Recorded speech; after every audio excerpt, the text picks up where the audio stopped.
A historic vote in the Kansas City School District. No one likes closing schools. It's the wrong fit. It's the wrong. Critics say the closings are long overdue. Our primary objective is doing the very best that we can for the children. Parents and students remain unconvinced. Why do you want to close down our school? I feel like I don't even have a high school legacy. A close vote, 5-4. The whole nation is watching. I think they'll beam with pride. Tonight, the exclusive town hall meeting. Lesson plan, the future of the Kansas City School District. And good evening, everyone. I'm Mark Clegg. Thank you so much for joining us for our special program tonight. In 3 days, Kansas City School Superintendent Dr. John Covington will reveal his transition plan for closing 26 schools. It's a decision that has brought out heated debate and emotions throughout the city and across the country. Now, in our studio tonight are some of the people who are going to be living with the board's decision and ultimately carrying out Dr. Covington's plan. We have teachers, parents, students, and community members tonight, and they have questions. And we have put together a team of experts from the Metro and across the nation to offer some answers and provide insight tonight. Now, you can participate as well from home this evening. Marissa Cleaver is standing by in our newsroom to explain how you can join in. Marissa? Well, good evening, Mark. I'll be monitoring our website throughout the evening. If you have a question or comment, go to NBCActionNews.com. There you will find a link on the homepage to talk to us. You can also send messages through our Facebook page or Twitter. We want to hear from you, and I'll be monitoring those questions and comments all night. Mark? All right, Marissa, we'll be checking back in. Thanks. Now, the number of school closings in the Kansas City district is what makes this vote so historic. Previous superintendents had failed at similar efforts to close fewer schools. Chris Hernandez has more now on the history of the district. Chris? Well, Mark, take a look at this map. It shows the 26 schools the Kansas City School Board voted to close. Now, first, we do want to put things in perspective. This does not represent half the schools in Kansas City, as reported by some media. It does represent nearly half the schools in the Kansas City, Missouri School District. There are more than 200 schools inside Kansas City's city limits. However, this is a historic and emotional moment for all students, faculty, and parents involved in these closings. But there are some people who say this is also long overdue. Sandy Aguirre Mayer served on the school board back in the late 90s. I think they should have been doing it all along. Southwest High is now a college prep school, but it had been closed for a decade. Mayer says it was the only school that closed in '98, despite having 4 or 5 on the chopping block. I think it was just too radical at the time to close more than one school. We did not come up with a number or a list of schools that should be recommended for closing. In 2006, the school board dithered, then backed off on plans to close 7 schools. A national expert says the district got to this point because school board after school board refused to take action, paralyzed by dysfunction. The members would more argue among themselves than they would be to take a sound decision. And prior school superintendents have tried for years to convince the school board that they had to begin to close schools, and the school board just avoided the situation.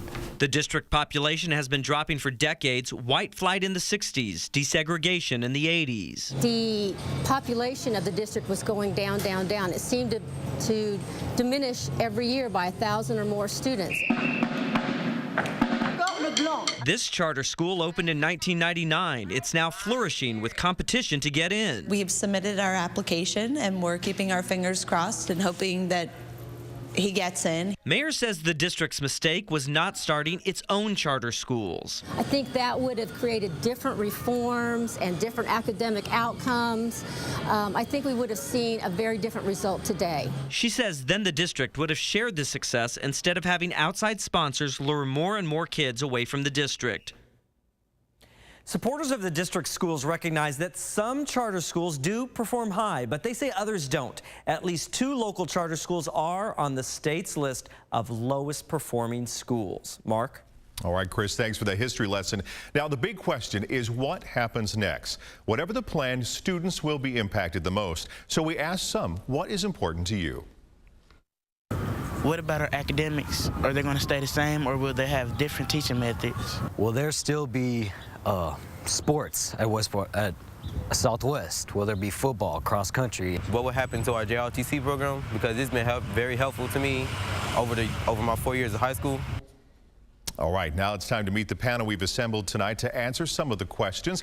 Kansas City Mayor Mark Funkhauser is here tonight to talk about the role he thinks the city should play in this transition and the impact of school closings on neighboring cities. He often points to a book written by the woman sitting next to him as the blueprint for helping Kansas City schools. And next to him, we have Jacqueline Edelberg. She lives in Chicago. She's a mom and former university professor turned education entrepreneur.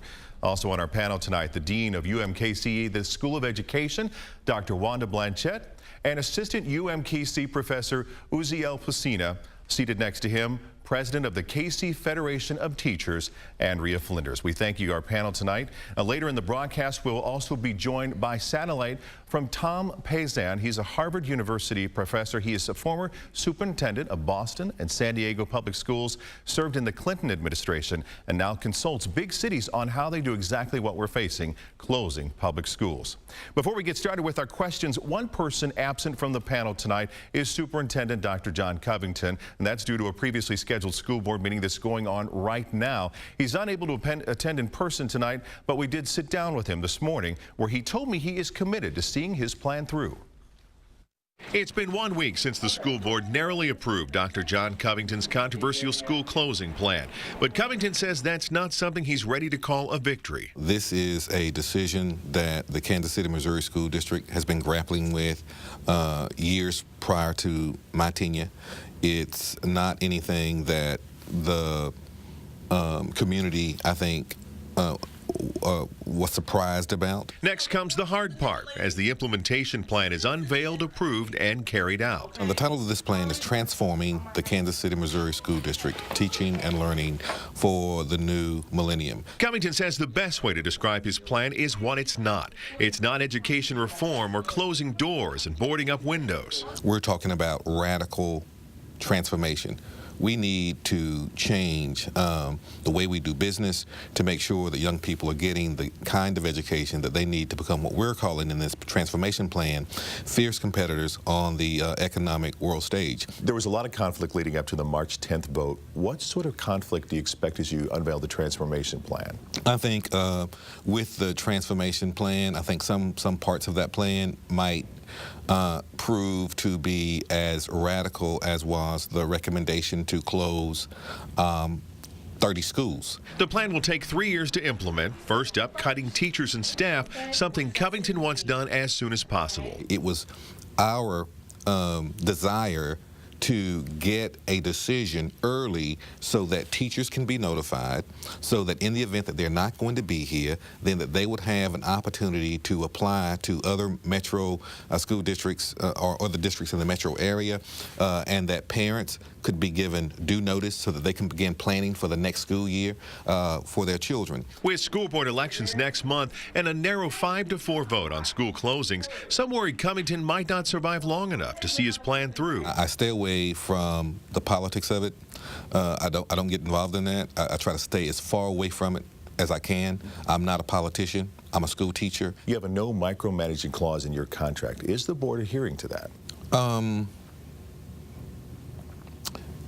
When it comes to how the board has done business in the past, I guess sometimes I might feel that I'm micromanaged, but one of the things that I understand, and I really hope that the community understands, is that this is a huge change for everybody. He says all in all, the board is doing a pretty good job of letting him move forward with a clear focus. It's not doing what's in the best interest of adults or those people who have hidden or political agendas. Our work and the purpose for us being here is for children, period. Now, Dr. Covington will present his transformation plan to the board during a work session on Saturday. The public is invited, although the district has not yet set an exact time or place. When we know, we'll make sure we let you know. We'll provide all the details on our website, NBCActionNews.com. So what should that plan look like? Dr. Covington has given us some clues. He's mentioned the potential for longer school days, a longer school year, even higher academic standards. So we'll start with our questions now. We'll bring in our panel. 6 of the districts here in the school district make up some of the lowest in the state when it comes to achieving school achievement is what I'm trying to say. Now, more class time is what some people say could be the better answer. We'll start with maybe Dr. Wanda Blanchette. Is more class time a good difference maker when it comes to improving schools? Well, Mark, I think it really boils down to what is happening during that class time. So if we're talking about more inappropriate instruction, well, no, that's not the answer. But if we're talking about increasing the quality of instruction that students have access to, and if we're talking about improving the curriculum, well, then maybe an extended school day is what's in order. But I think it's really about what is the quality of instruction that students are afforded. Okay. Another thing that we were talking to Dr. Covington this morning, he said it's not about making things better because he doesn't want to make things better from where we are. He thinks we're so far broken we need to start over. So, Andrew, maybe I'll talk to you because you represent the teachers in this. Do you think we can make things better, or do we have to throw it out and form this radical transformation and start over, basically?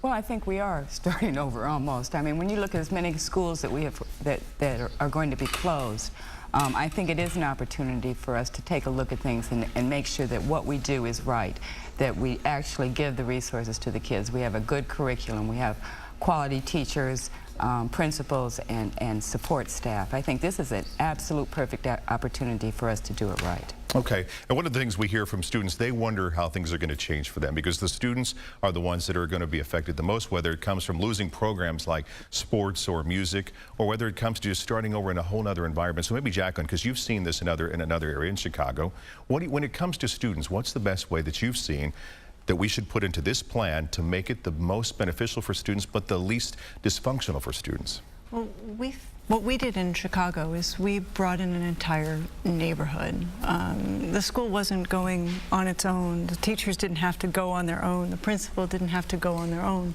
Ultimately, what's best for students is if an entire neighborhood wraps their arms around a school and embraces it as their own. Ultimately, education is all of our businesses, and if politicians knew how to solve this, they'd be solved. We as citizens, we as groups of people, it's our job to fix things, and that's well within our power to do. Okay, Jacqueline, thank you. We're going to bring in the rest of our panel and take questions from our audience in just a moment. We're going to take a break, and we'll be right back with more with Lesson Plan.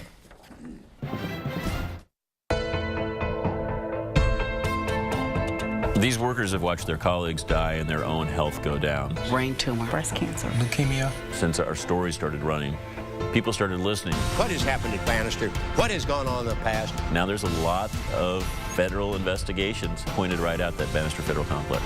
These people have written Congress. They've been asking for help for 20 years. It took the NBC Action News investigators to get them answers.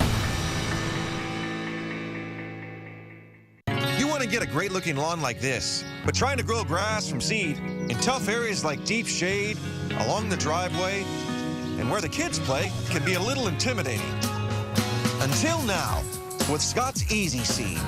It's so revolutionary, it's guaranteed to grow grass anywhere. That's because Easy Seed is a high-performance mix of Scott's best grass seed, starter fertilizer, and a super absorbent growing material that absorbs water and expands to surround and protect the seeds. So you can grow thick, beautiful grass in even the toughest areas. The Scott's Easy Seed mix even lightens in color to tell you when it's time to water. It's so foolproof, you'll get a thick green Scott's lawn, even if you've never been successful with other seed before. The revolutionary Scott's Easy Seed. You're guaranteed to be able to grow grass anywhere. Go online to get a coupon for $5 off the purchase of Scott's Easy Seed.